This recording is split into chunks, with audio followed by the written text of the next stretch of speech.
why did Ferrari make the Sf90? Now, that's a big question, on my mind at least. I mean, they basically made a hypercar and not call it a hypercar. And they made a lot of them. I mean, it's a production car. And it's not the best looking, but that's another problem. Why did they make it? I mean, think about it. They made a supercar. They call it a supercar, but it has more power than their previous hypercar, La Ferrari. Now, granted, they use the V8. They didn't put the V12 in, which completely destroyed everything. But they used the V8 and they put a hybrid system in there. I think a modernized version of the La Ferrari's hybrid system. And it has more power than it. It has 1,000 horsepower. And it's a production car. Now, why would they do that? Why would they make a car more powerful with similar tech and features to their hypercar and they just roll it out? I mean, normally if a company did that, it will be fine, but Ferrari needs to come up with a new hypercar to succeed the La Ferrari at some point. And they have, which is a whole nother situation. But yeah, why would they come out with a car with more power than the hypercar? I mean, the people who love Ferraris aren't obsessed with their power. I mean, the power would be nice, but they care more about the engine and the engine and the chassis dynamics. They didn't need to make such a powerful car. And it's really expensive too, and there's a lot of them. And as it turns out, people don't really want them for that price anymore. I mean, the price of these cars are dropping. It was really expensive to begin with. It started at $800,000 or something, I think, and now the value's only dropped to almost dropped to half. So you basically lost all that money. Everyone who bought the Sf90 first. Now it is a really fast car, but logically it doesn't make sense. They didn't have to make that car.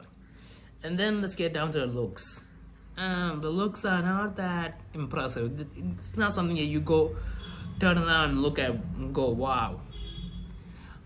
I mean, unless you see the Ferrari badging, you probably won't even think it's a Ferrari. It's an average looking car.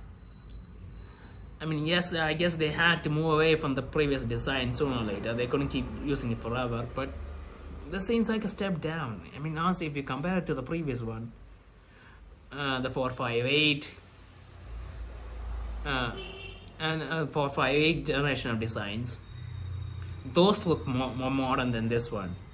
I mean, honestly, anyone would think that's the new one and this is the old one.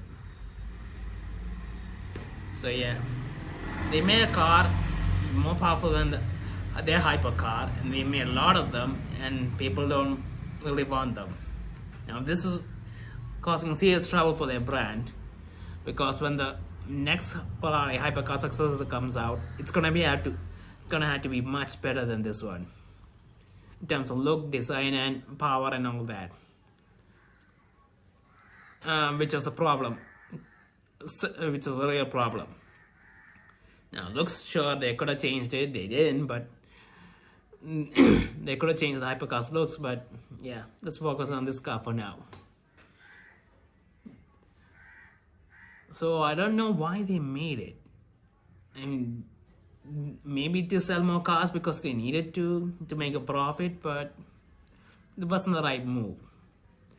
And to top it off, they decided to make another supercar, the 296, which is a V6 from a Formula car, I think, with the hybrid powertrain, and that thing makes 800 horsepower, and it's half the price of this one. So everyone's buying that car. So why would anyone buy this car? And honestly, that car should have been the Sf90.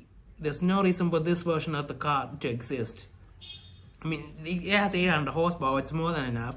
It has a V6, so it's not competing with their top end cars, and and the design, honestly I think it's a little better than the SF90, though it's the same design language, and it's cheaper and affordable, and everyone can buy it.